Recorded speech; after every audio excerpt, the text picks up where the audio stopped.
दुनिया का सबसे बड़ा लोकतंत्र है हमारा देश भारत, जहां जनता खुद अपने नुमाइंदे चुनती है। ये माना जाता है कि जनता के ये प्रतिनिधि जनता के हित में और जनता के लिए काम करेंगे। लेकिन कई बार जनता ने जिन प्रतिनिधियों को चुना है वहीं राजनीति को अपनी मिल्कियत बना लेते हैं। वो आवाम की आवाज़ नहीं बनते, बल्कि आवाम की आवाज़ दबाने का काम शुरू कर देते हैं। कानून को अपने हाथ में लेने से भी ऐसे नेताओं को परहेज नहीं होता।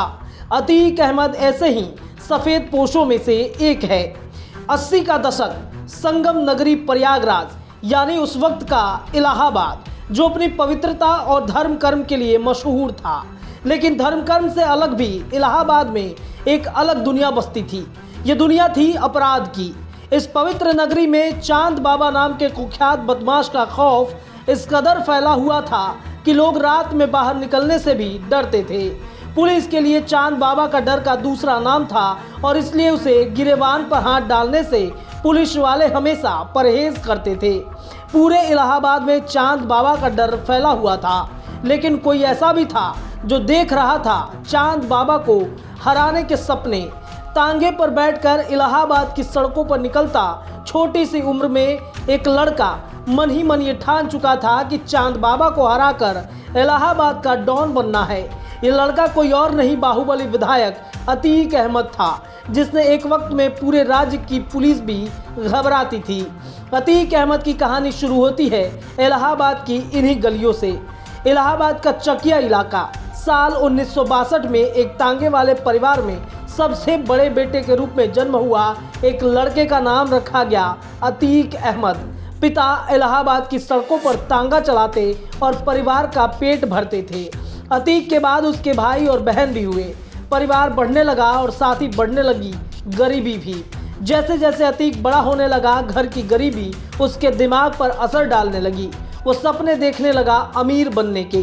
पिता ने बच्चों को जैसे तैसे पढ़ाई के लिए स्कूल भेजा, लेकिन अतीक का मन तो कहीं और था। वो पढ़ाई से भी जी चुराने लगा था।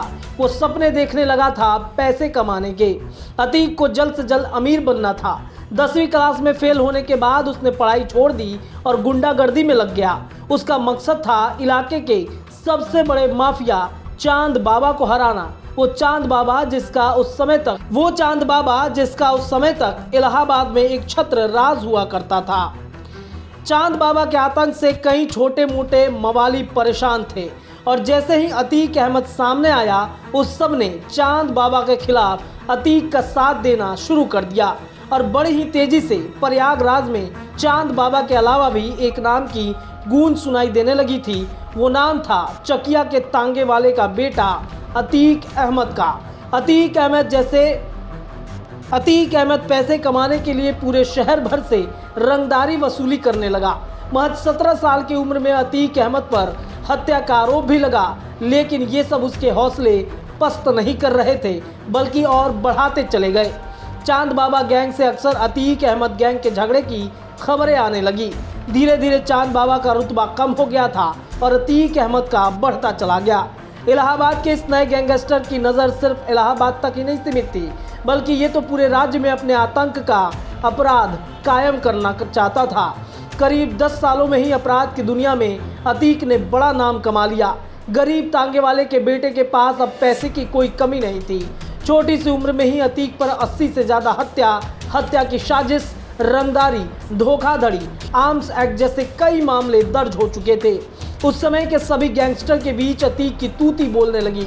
लेकिन एक चीज़ जो अभी भी अतीक की पहुंच से दूर थी, वो थी सत्ता की पावर। अतीक अहमद 1989 तक बड़ा कद हो चुका था।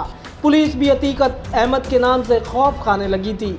कई बड़े नेताओं से भी अतीक अहमद का उठना बैठना चलने लगा और इसलिए अतीक अहमद को ये समझ आने लगा कि पैसे के अलावा अगर पावर भी चाहिए तो सियासत का शतरंज को खेलना ही होगा।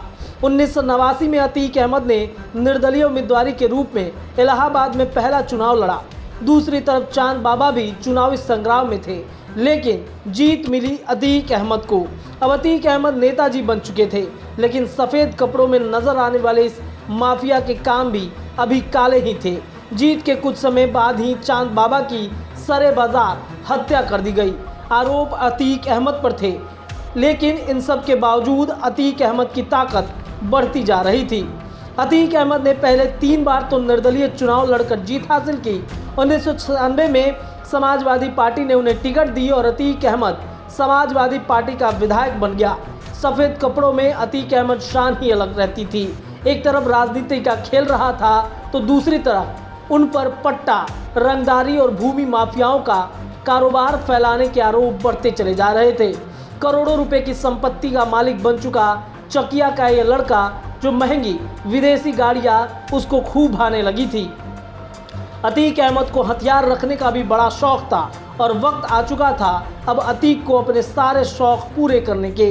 अब भी अतीक का काफिला निकलता तो महंगी गाड़ियां उसके काफिले का हिस्सा हुआ करती थी। 4 बार विधायक बन चुके अतीक अहमद के कब्जे में अरबों रुपए की जमीन थी। 2004 में अतीक अहमद ने राजनीति की एक नई राह चुनी। 2004 में अपने दल ने फूलपुर सीट से अतीक को सांसद का टिकट दिया और अतीक ने इस पर जीत हासिल की। प्रयागराज के माफिया ने संसद तक का पूरा सफर कर लिया। टांगे में बैठकर जिन सब सपनों को अतीक ने देखा वो पूरे हो रहे थे। लेकिन कहते हैं ना कि अगर अपराध के दलदल में कोई एक बार फंसे तो बाहर निकलना नामुमकिन है, और यही हुआ अतीक अहमद के साथ। 2004 में जब अतीक अहमद ने फूलपुर से सांसद के लिए चुनाव लड़ा था तो उनकी इलाहाबाद की परंपरागत सीट खाली हो गई थी। अतीक ने अपने भाई अशरफ को यहां से चुनाव लड़वाया, लेकिन अशरफ चुनाव हार गया। बीएसपी से नेता राजू पाल ने अशरफ को मात दी और ये बात अतीक अहमद को पसंद नहीं आई थी। राजू पाल को चुनाव जीते अभी कुछ ही महीने हुए थे कि उसकी हत्या करवा दी गई। राजू पाल के काफिले पर अतीक अहमद गैंग ने जोरदार फायरिंग की।